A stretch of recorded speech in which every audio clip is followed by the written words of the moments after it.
When I was on my first placement as a student teacher, I encountered a new type of student. For me, I had never met someone like this. She was very bright, very capable, and she was eager to please. And I thought, this is good. I would say she was too eager to please, because she would rush through her work, and it would be filled with scribbles and simple mistakes. And she would run up to the teacher, and I'd give some suggestions to improve, and she'd run back to her desk and run right back up. She was so motivated to be first in line to get that praise from the teacher that she did not care what her work looked like. The topic I'm here to investigate is student motivation. Not just any student motivation, as I came to realize, but what is positive student motivation in the classroom?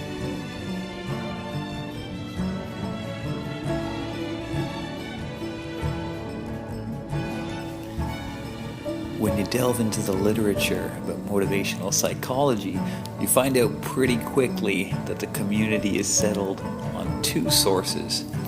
Martin Covington, in his article, Intrinsic versus Extrinsic Motivation in Schools, A Reconciliation, puts it very well.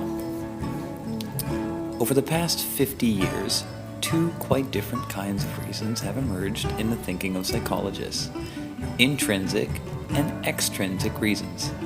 Individuals are said to be driven to act for extrinsic reasons when they anticipate some kind of tangible payoff, such as good grades, recognition, or gold stars. These rewards are said to be extrinsic because they are unrelated to the action. In effect, the activity becomes a means to an end. By contrast, individuals are said to be intrinsically motivated when they engage in activities for their own sake.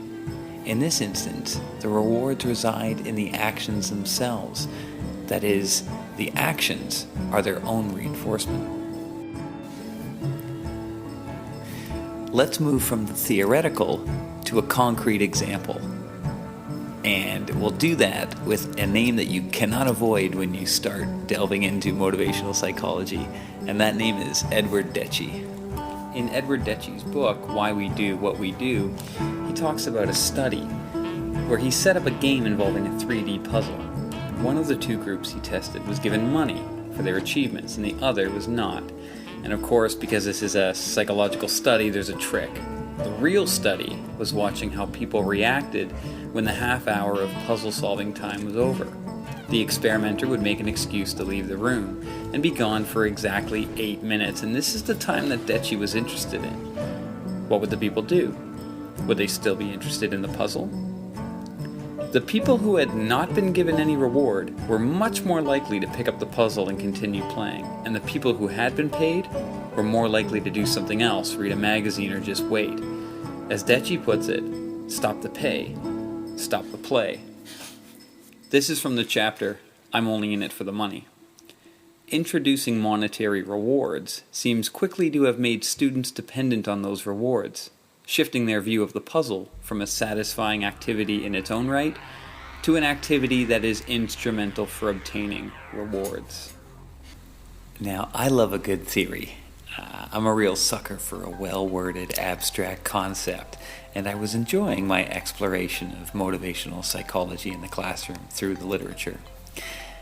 And I did find that some of it was offering practical advice for the classroom. We found that students did not typically become disruptive when they were encouraged to talk with one another during lessons.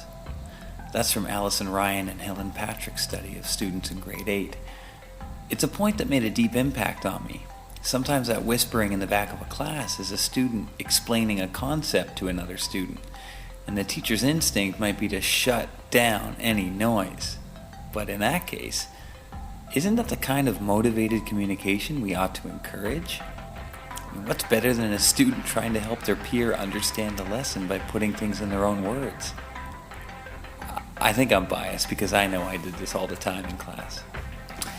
After all of my reading, I felt I had a good handle on the type of motivated student that I was going to try to create.